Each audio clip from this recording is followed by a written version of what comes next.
학자들은 출애굽 사건을 가리켜서 십자가의 모형이다 이렇게 말합니다. 이 출애굽 사건을 통해서 우리는 예수 그리스도의 십자가의 향기를 맡게 됩니다. 하나님은 이스라엘의 고엘이 되신 거예요. 왜요? 이스라엘을 구속했기 때문입니다. 근데 그 구속의 사건이 무엇이냐? 바로 출애굽 사건인 거예요. 하나님은 애굽의 노예였던 이스라엘 백성을 속량하셨습니다. 이스라엘 백성들은 애굽의 노예가 되어서 바로의 그 학대와 억압을 받으며 종살이했습니다. 그리고 하나님은 애굽에게 10가지 심판, 재앙을 내리셨고 이스라엘을 구속하셨습니다. 중요한 것은 마지막 재앙입니다. 하나님께서 모든 동물과 사람의 장자, 첫째를 죽이십니다.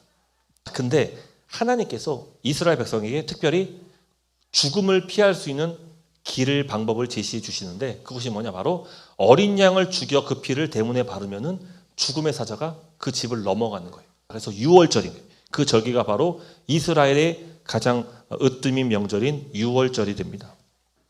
그래서 하나님께서는 어린 양의 피값으로 이스라엘 백성들을 구속하신 거예요. 하나님께서 이스라엘의 고엘, 즉 구속자가 되셨듯이 신약을 살고 있는 저와 여러분들은 예수 그리스도께서 자기의 피값으로 우리를 사시고 우리를 구속하셨습니다.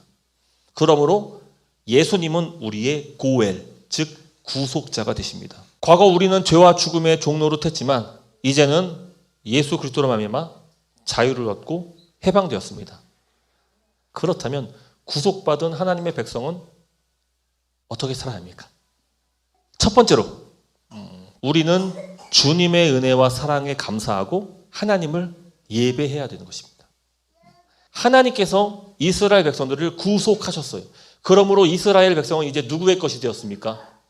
하나님의 것이 되었어요. 이제 바로에게 일했던 이스라엘 백성들은 하나님을 위해서 일해야 돼요.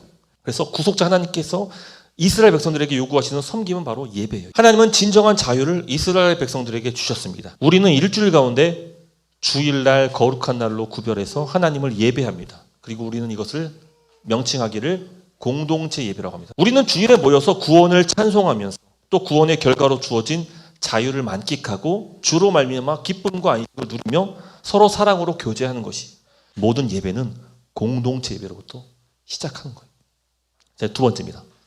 구속받은 우리는 이제 어떻게 살아야 합니까? 그 두 번째 답은 아브라함의 언약과 긴밀하게 연결됩니다. 왜 아브라함이 성경 전체에서 중요하냐? 한 가지 하나님의 약속 때문이에요. 그 약속은 바로 너로 말미암아 모든 민족을 복되게 하겠다.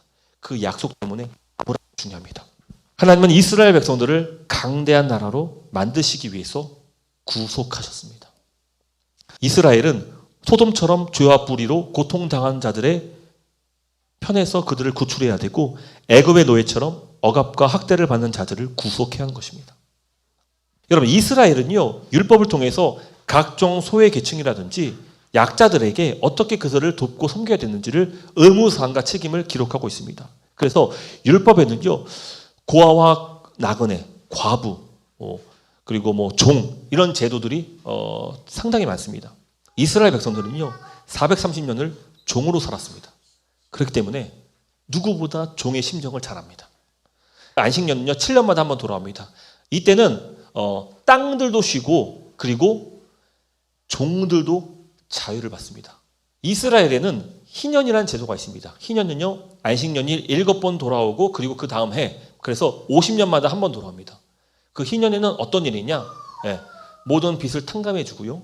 그리고 종들을 자유를 주고요. 그리고 빼앗겼던 땅도 토지도 다 돌려줍니다. 하나님은 구속하신 자기 백성 교회에게 하나님의 선교를 맡기셨어요. 교회는 죄와 불의로 고통당하는 자들, 눈물로 아파하는 자들을 공감하고 내 몫을 다해서 돕고 돌보는 구속의 삶을 살아가는 것입니다. 하나님은 우리에게 공동체 예배도 주셨지만 일상 예배도 주신 거예요. 그래서 일상 예배는 모든 민족에게 복을 주라는 하나님의 선교 사명을 이루는 것입니다. 주일에는 뜨겁게 모여서 함께 거룩함으로 예배하고 구별하면서 하나님을 기쁘게 하고 서로 사랑으로 교제하면서 하나님의 일을 하는 거예요.